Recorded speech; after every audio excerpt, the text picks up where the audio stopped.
recevons donc Didier Thomas Radux et Franck Putella. Rebonjour à tous les deux, merci d'être avec nous. Didier, on le disait, directeur du magazine Midi Gourmand. Vous êtes également sur ce plateau, pas d'intervention aujourd'hui par rapport à la cuisine régionale, puisque vous êtes l'auteur de ce livre, Franck Putella, ma cuisine classique fiction chez Priva. Franck qui nous fait l'amitié d'être avec nous. Merci beaucoup, chef. Vous êtes le chef du restaurant Le Parc à Carcassonne. D'abord, Didier, pourquoi avoir écrit un livre biographique sur Franck? Parce que d'une part, moi mon métier c'est d'écrire, et tous les journalistes sont souvent des écrivains frustrés entre guillemets. J'ai déjà participé à d'autres livres, mais pas sur la cuisine paradoxalement. Le hasard a fait que Franck a été dans les radars du fait de son titre meilleur ouvrier de France en fin d'année 2018. Et puis par des relations communes, j'ai été en contact avec les éditions Priva qui m'ont proposé de l'écrire, et avec l'aval de Franck que je connais depuis quelques années. Et donc Franck, pourquoi avoir accepté? Disons que DJ, on se connaît depuis une dizaine ou une douzaine d'années, donc par rapport au magazine Midi Gourmand ou Midi Libre, et puis ça me semblait très intéressant, et en plus je le faisais venir déjà chez moi pour quelques dégustations, pour toujours essayer d'aller chercher un peu la perfection.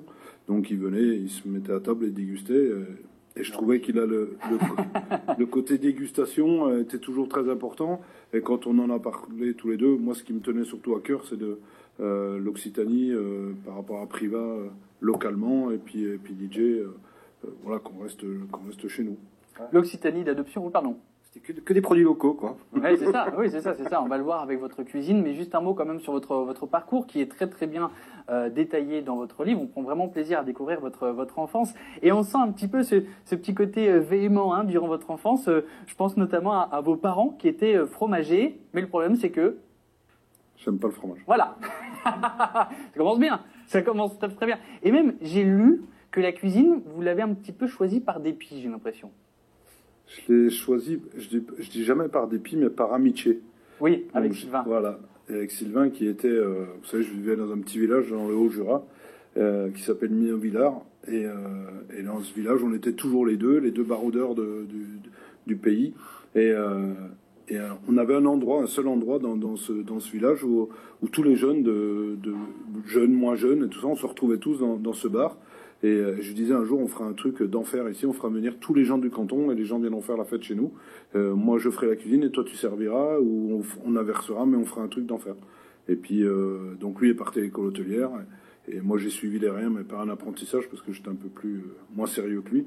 Et puis aujourd'hui, écoutez, voilà, j'en suis arrivé là. Maintenant, si à l'âge de 14 ans, j'avais dit à mes parents que j'allais faire ça, ils m'auraient jamais cru, et moi non plus d'ailleurs, parce que vous savez, la carrière s'est faite par rapport à les gens que vous rencontrez, l'amitié, les liens que vous avez avec ces gens, et c'est fait comme ça. Et ne soyez pas modeste par travail également, et par persévérance, parce que justement, à force de travailler et d'en vouloir, le 29 janvier 2003, là c'est le point d'orgue, avec donc ce titre de vice-champion du monde de cuisine, lorsque vous participez au Bocuse d'Or, étoilé au guide Michelin, 2 étoiles, le titre de meilleur ouvrier de France, vous portez la collerette, et donc ça depuis 2018 maintenant, donc vous devez à vous tout ça. C'est plutôt un marathonien, Didier, parce que pour écrire ce livre avec l'emploi du temps de Franck, c'était compliqué. Il m'est arrivé de normal. Il m'est arrivé de dire que mon travail après entre 22h et 1h du matin, quoi, après son service. Je me mettais dans la pièce qui est à côté, puis il venait me voir, et puis je prenais des notes, etc. Puis on recommençait un peu le matin. Alors, quand on rentre dans votre restaurant, on sent tout de suite qu'on est à Carcassonne. Alors vous êtes jurassien de naissance, donc vous êtes venu ici par adoption.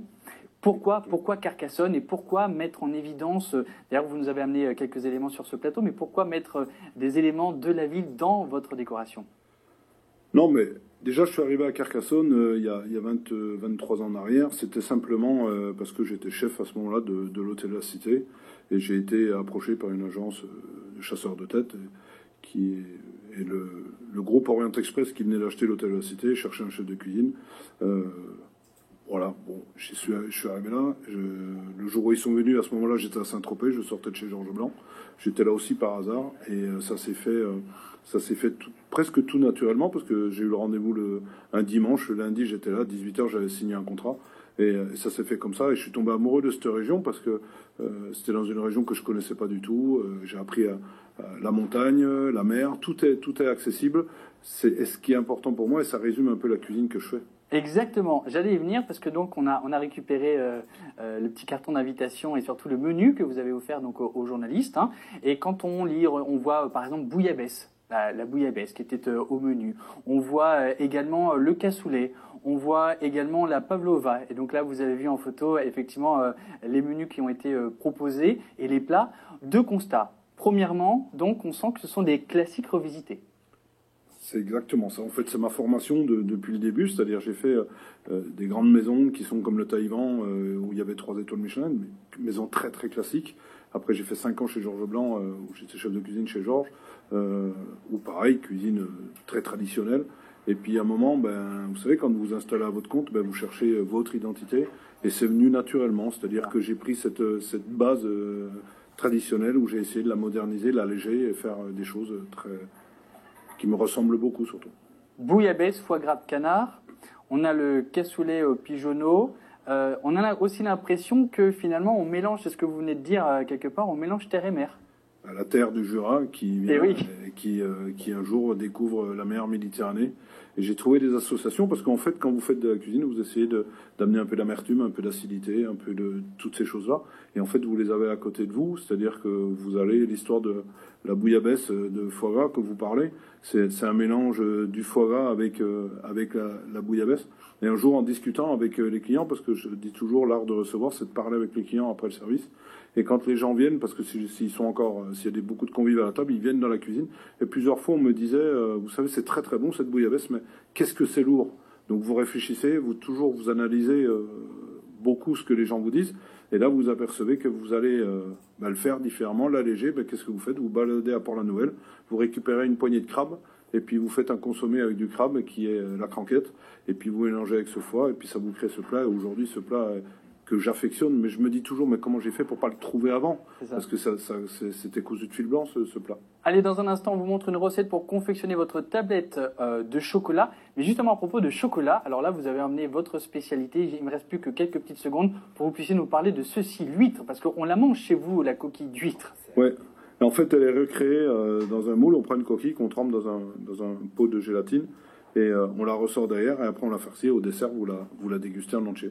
On récrée la nacre avec un peu de couleur blanche. Ça, c'est magnifique. Hein. Voilà. Là, ce que vous êtes en train de montrer. Donc, si vous allez chez Franck Putella manger la coquille d'huître, et puis c'est bon, Didier. Et moi, j'ai même vu des clients hésiter avant de la manger, ne pas croire que c'était une fausse. C'est ça. C'est ça. C'est étonnant. Ouais. C'est aussi la spécialité de Franck. Merci beaucoup. J'aurais aimé encore une fois avoir énormément de temps, mais voilà, le très beau livre écrit par Didier Thomas Radux avec de magnifiques photos. On salue également le photographe Arnaud Spani qui a magnifié donc votre histoire et ce livre et vos écrits. Merci à tous les deux.